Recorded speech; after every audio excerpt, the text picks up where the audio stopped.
বন্ধুরা, আসসালামু আলাইকুম। বাংলাদেশের তথ্য উপদেষ্টা জনাব এমবিবিএস জাহিদুর রহমান ঘোষণা দিয়েছেন যে দল হিসাবে আওয়ামী লীগের বিচার হবে ট্রাইব্যুনালে। আওয়ামী লীগ দলটা নিষিদ্ধ আছে, সেটা সিদ্ধ হবে কি না নিষিদ্ধের মালা ছিঁড়ে তা রায় দিবেন ট্রাইব্যুনালের বিচারক। বন্ধুরা, তিনি এ ব্যাপারে স্বরাষ্ট্রমন্ত্রী সালাউদ্দিন আহমেদ সাহেবের সাথে কথা বলেছেন। সালাউদ্দিন আহমেদ সাহেব বলেছেন তাকে যে তদন্ত চলছে,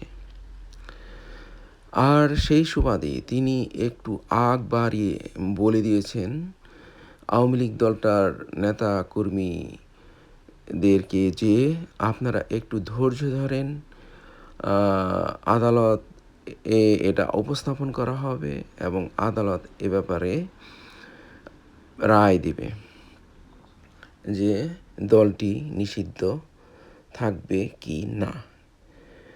বন্ধুরা, এখন কথা হলো যে তথ্য উপদেষ্টা তো আরও অনেক বিষয় নিয়ে ঘাটাঘাটি করতে পারতেন। বাংলাদেশের বৃহত্তম সমস্যা রোহিঙ্গাদের ব্যাপারে তিনি কথা বলতে পারতেন স্বরাষ্ট্র উপদেষ্টাদের সাথে, যে রোহিঙ্গা জাতির জন্য কিভাবে একটা স্বাধীন রোহিঙ্গা দেশ গড়া যেতে পারে, কিন্তু তিনি সে ব্যাপারে কোনো কথা বলেননি। বলেছেন কি ব্যাপারে, যে নিষিদ্ধ দল আওয়ামী লীগকে কীভাবে সিদ্ধ করা যেতে পারে।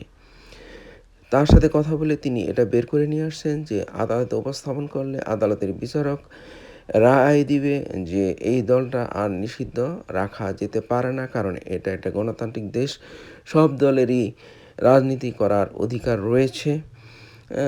তারপরে এটা আবার সিদ্ধ হয়ে যাবে বিচারকের রায়ের পরে।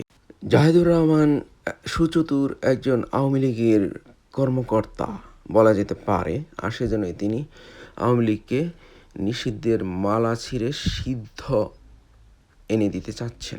তার তো কথা বলা উচিত ছিল আওয়ামী লীগের নেতা কর্মী হুতারা গত 16টি বছর ভারতকে সাথে নিয়ে যেভাবে দেশের ভিতরে অরাজকতা তৈরি করেছে, সেই অরাজকতার দায় হিসাবে আওয়ামী লীগের নেতা কর্মীদের কীভাবে বিচার করা যায় সেই ব্যবস্থা করা, কিন্তু তিনি সেটা করছেন না।